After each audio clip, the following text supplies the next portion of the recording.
Emmanduso ko chali abavuka ba mulemba omutebi Kyankya Kyamizannyo za Ntambi tulwa kubiri ziri 21 gwa kusabira 23 njagala kujukiza banafa ba Star Times bakugamba ligi ya Uganda kweri kusanyuka Prime ne kufufa TV era lero tulina games biri musobolera ddala kusasula ebisale mulaba games zeza abana batasobodde gena mbisaawe atera nawo walling ate wali TV nga ne mukisaawe togenze osobola okudownloadinga Star Times on app ku simu ya sereza nosigala ngulaba omupira gwegumo ngano oli ali ku TV no lecho Star Times yetanire nyo buterevu embere tambule bulungi nyo mukadde nga kano atenga aba FMU nerotale nkozo hospital bakutusako sprint egena kwera ku Forest Park na kusoma mwezi nga 23 mwezi ogwokuna omwaka guno gunyini gwe tulimo mugenda kwa mimotoka zempaka ezakafubu tukosa ko ne digi tuyingirira mutwalo gokka sente zigenda okuva mu zigenda kuyamba okuzimba nkozi hospital accident and trauma center emiryango bajja kujigulawo sawa bili zokumacha bajja kweranga bagudde wodda ate waliyo n'abayimbi bangi nnyo abagenda okunyumisiza olunaku n'olwekyo tosubwa endongo yo egenda kusinda ogoma okuva ku macha paka ku macha kakati mmwe abaagala okunyumirwa n'abaagala okuyamba eddwaliro lya Nkozi Hospital amujje ku lunaku olwongenda kusomeza 23 omwezi ogwokuna jukira wajja kwayo ne ziplining era mujje muginyumirwe wajja kubaayo n'ekyennyanja ku Forest Park era mujje mukinyumirwe mukirye ensonga zino ziwagiddwa banafa ba FMU Rotary Nkozi Hospital ne banafa ba Rotary Uganda Cbs Fm BBS Telefina no bwakabaka bwa Buganda date ya 23 omwezi ogwokuna Forest Park mutegeke mutwalo gwe gujja okubayingiza mu ligi ya lero wali emipira ebiri Villa bagenda kusamba ne timu ya Bulu kusa 8 ezemisana mu kisawe kya Kibwa Memorial Stadium ye game ya Villa esemba y'ekibonerezo nga tesambira makaga yage wankulukuku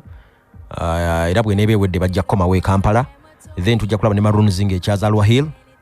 game ya saa 10 za kawungezi kakati ogwabaddeyo jjo UPDF yakubye Bright Star Solitire goal yabadde mu kubwerere game eno yabadde wali ebombo omusami ngo bayita Jibril Nsimbe Badru manyi mumujukira mu timu nga ya Singo mumujukira mu timu nga ya Buddu mu Masaza yabatebede mu dakika ya 39 Solitire yabadde sobola okwangula ompira guno ne goal nga nnya wakiri kubange mix yagifunye nejo negidibuda era game eno yabadde mu red cards bili ku njuyi zombi Hassan Matuve yasoka kufuna red card yabadde akwata goal ya timu ya Bright Stars mu dakika ya 41 ate ne Moses Kiguno nafuna mu yensavu mwemu musambi wa timu ya UPDF mukadde kano Solitire Bright Stars bali ku points 2 mu nyamifecho kyomukaga mu games 17 ate UPDF nga bakasamba games 18 bali mu kifo kya 10 na bagenza ku points 15 yabagezako kusembula mpola ligi bweto bweri wali ejiriyo lero n'ogubaddeyo jongo kutegezezaako Cranes nayo eri mu gwangere Misiri jejjo kukyaliza egwangere Tanzania atera emale kyalire Tanzania nenga Afrika nakukyaliza mu gwangere Misiri nsonga za butabana bisaawe hizi zatutwaleeyo nalabyeko olunaku lwajjo Chief Marketing Officer wa M10 omukulu bamuyita Somudev Sen yavuddeyo nalangirira nti buli musambi gwa Cranes wakufuna milioni 1.5 singa bakube gwanga lya Tanzania n'olwekyo manyiti bagenda kuyawo omubiri nga bagala okufuna akasente ako game ya lwakutana naku z'omwezi nga 20 emisana era abasambi bonna nga coach yabayise je bali bagenda maaso n'okweteekateeka okwanganga timu ya Tanzania mipira ebiri eja African qualifiers then batugenda kate mu nsonga endala wetujjidde lero nga tumaze okuyingira international break ligi zakomye ku weekend ango JK yafa bagenda okusamba olwalero naye singa obungi zonna ziri ez'amaanyi ennyo zonna zakomye ku weekend bingi nnyo of course bigenda maaso mukadde kano bolaba mu gwangere Spain tuyinza okuva mu international break nga Sevilla ekyusiza omutendesi George Sampaoli bayinza okumukwata ku nkoona jukira bamusayininga mwezi ogw'Oktoba nga asikira Julen Lopetegui kati ali ku timu y'abanafa ba Wolves mu gwangere y'Ebungereza timu eri mu kya 18 points 28 yakasamba games 26 zewangudde zentone nnyo kwezo ze losing in fact ewangudde games musanvu zokka ne drawing musanvu ne losing emipira 12 egole etebya 29 ne conceding ana mu 2 siye Sevilla gitwala basizo ne wede yali erwana okwangula ekikopo kyali kiyinza okusoka mu banga la myaka nga 7 n'omusobyo so tuyinza okudda okuva mu international break nga George Sampaoli yagobeddwa kigambibwa mbu waliwo omusajja bamuyita Jose Luis Mendilibar Exteberia musajja ono n'emyaka 62 egy'obukulu yayinza okutaking over yabadde yasembye kola ku timu ya Arabs era n'ava mu mwaka gwa 2022 yatandika obutendesi mwaka ogw'ekyenda n'omupiira yakubanga mu butanyi myaka egy'ensanvu egy'ekinana n'awumula mu myaka egy'ekyenda eri egisooka yayinza okubeera omutendesi wa timu y'abanafa ba Sevilla gye bujjako era kigambibwa n'omupiira gwa timu ya Man U gwa quarter final mu Europa yayinza okubeera ku touchline bamuyita Jose Luis Mendilibar Exteberia mu mbeera eyo naye yo league ya Spain kati gap ya points 12 akulembedeza asingali mu kyokubiri timu ya Barcelona zesinga timu ya Madrid after El Clasico yo ku Sunday points 12 zezibawula baka nkaga 8 Madrid 5-6 league bwetu yatabuse bugende bujirimani Chadachi Dortmund yamazeko match denge kulembedde ekimeza bamazeko match day 25 ngo kulembedde ekimeza omulundi ogusookedde no dalo kuva mu season ya 2019-2020 Juka kati balina points 53 mu games 25 balina points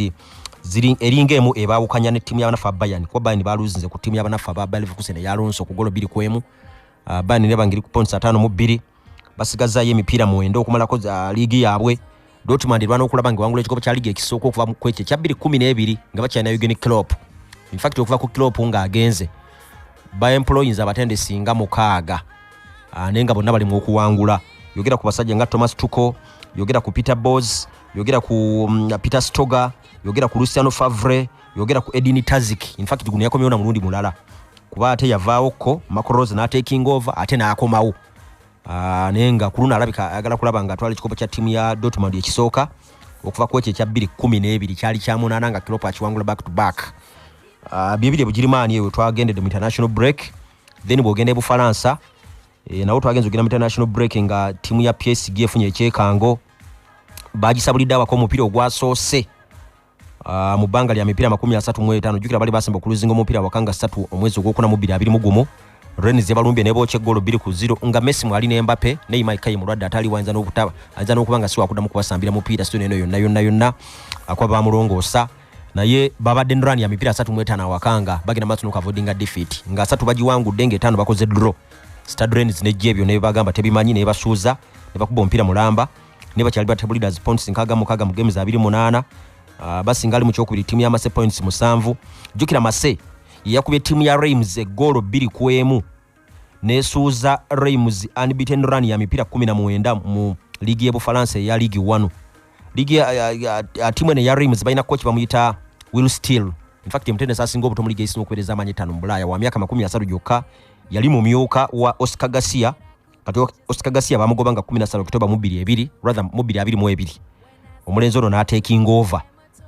era mu kadde kano timu ya Reims tudde mu kyambwa dan points 43 ekisinga no kwa winso musajja ono taina mpapula taina baluwa ya UEFA Pro license era bakugamba buli mupira gwabera ku touch line timu ya Reims esasula engasi ya mitwalo 2 buli wabera ku touch line bwe bukadde nga 10 mu nsimi za Uganda no musobyo ziba musasulira nenga omulimu abadde gukoze bulungi nnyo yasuse ku luzinga ku weekend nga baluzinga ku timu ya Marseille ne golo 2-1 ne badagenze mpira 19 nga timu yete luzinga then bogende budachi Feyenoord nayo okulindirira ekikopo okwemyako omukaaga bandi kufundikira kuba ku weekend tugeze ogenda mu international break nga bakubye timu y'abanafu aba Ajax nga bagikyalidde golo 3-2 ate jukira mu week eyo bakoleddemu ebinene bingi nnyo mu bakubidde Shakhtar golo 7-1 mu mpaka za Europa round ya 16 Shakhtar nga yavana mu Champions League kati bakyalidde Ajax ne bagisabule golo 3-2 ne bagenda ku points 6 Ajax eri kwata 5 ekibawulo olaba nti 3 points mukaga mulamba nga bakasamba empira mukaga esigadde 8 basemba okwangula ligi mu 2017 wait emyaka omukaga bayinzo gifundikira kubanga kebe kubidde competitor nearest rival nga bamwesabulidde olaba nga bayongedde okutangaza emikisa gyabwe Italy yo Napoli sirowooza nti waliwo embeera yo neizo giremesa ekikopo okujjako nga bukedde ku makya oba ne wabawo scenario nga ya chapako wense gitwalaba nti waliwo accident naye bwe gubeera mupiira kiyinza okubeera ekizibu ennyo kuba ne ku weekend ate gap yayongedde negaziwa jukira Napoli yawangudde Torino kwawe golo 4-0 negera ku points 7 kati ate Inter nesuula Juve yamukubye ompira mulambe golo 1-0 in fact Juve okuba timu y'abanafu aba Inter yamukubye home and away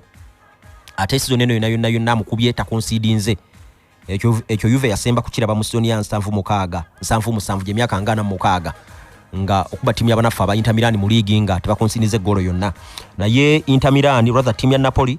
wait ey'emyaka 3 nabo winzo gamati nti bayinza gikomekkereza kubanga bakasamba empira 2-7 rather basigaza 11 ne gap ya points 18 olaba nga kiyinza okuba ekizibu ennyo obone buno okubwanganga AC Milan nayo yasudde jukira badde samna timu ya Udinese baluze ne golo 3-1 twalabiddemu Ibra yatebeddemu golo nafuuka omusambi akyasinza obukadde okuteba mu Italian Serie A yabadde n'emyaka 96 mu 6 yamenye record ya gaiba muyitanga Alessandro Costa Cuta yagisetinga mu Mei wa 2007 yali wa myaka 45 kati Ibra yabadde n'emyaka 46 nga convertinga penalty esiwe yabadde luzinga satu mu timu y'abanafa ba Udinese. Italy nabo bagenze international break era timu yabo ya Azzurri of course ine emipira ngo gwa Bungereza ku Lwokuna bajja gusambira mu kisaawe ekya Napoli ekyo kibayita Diego Armando Maradona Stadium. Then atwa itenda kusatu basambire Malta ku Sunday Roberto Mancini nalabe yayisa abasambi 30 nga betekera nga bagenda okuzanya qualifiers eza 2-2 mwezi nabatwala mu gwangere Bugirmani. Ebungereza nga tugenda mu international break tugenzo jigena munga Chelsea abagizi basanyifuna kamu nake tondo banji basaba Graham Potter agenda agobwe ajukira Chelsea ya 10 points 38 na iteteva goal ekisinga okwewunyisa Erling Haaland aine goal 42 mu mpaka zonna Chelsea ine goal 39 jukira Haaland empire ebire gisembyeyo agizanye mu dakika 12 mukaga natebe goal 8 Haaland mu Premier League ine goal 28 Chelsea ine 29 naye wonno mugatte Haaland asinga Chelsea goals. So ekyo balina okukitereza butukomerawo era tuyinza okudda okuva international break nga Spurs ekyusiza coach Antonio Conte alabika ebintu abikoye bandi mukwata ku nkoona nenga nekyasabirira mukadde kano. Arsenal obuvune bwatandise ngesigadde emipira 10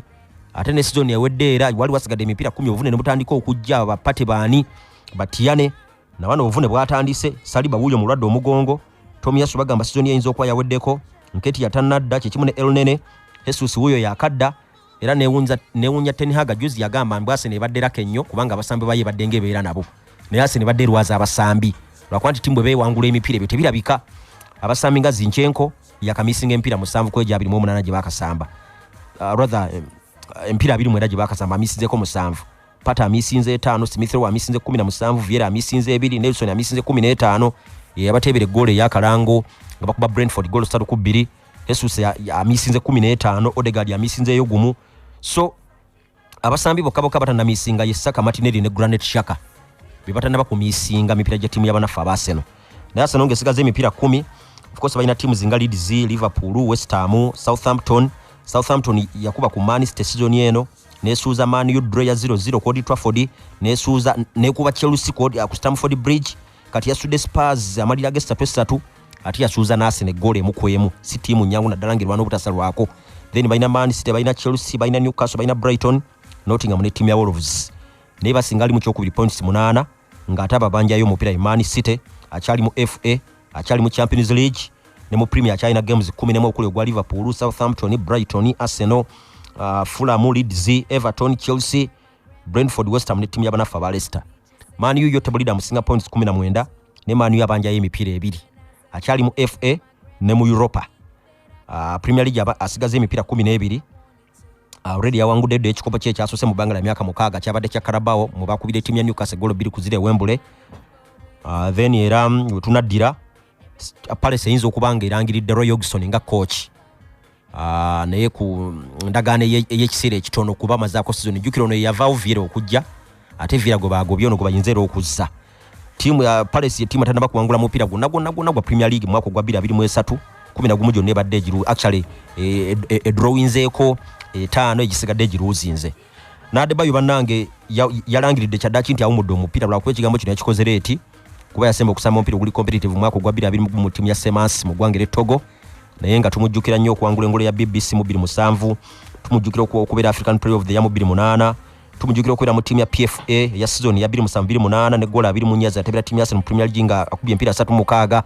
ya Adebayo oyo agendedde ku myaka nga 39 yaliko omusambi wa timu ya Arsenal abasinga obungi omwamumanyire nnyo yajja 2-6 n'agenda mu 2008 ng'agenda mu Man City. Ssaabasajja Kabaka awangaale.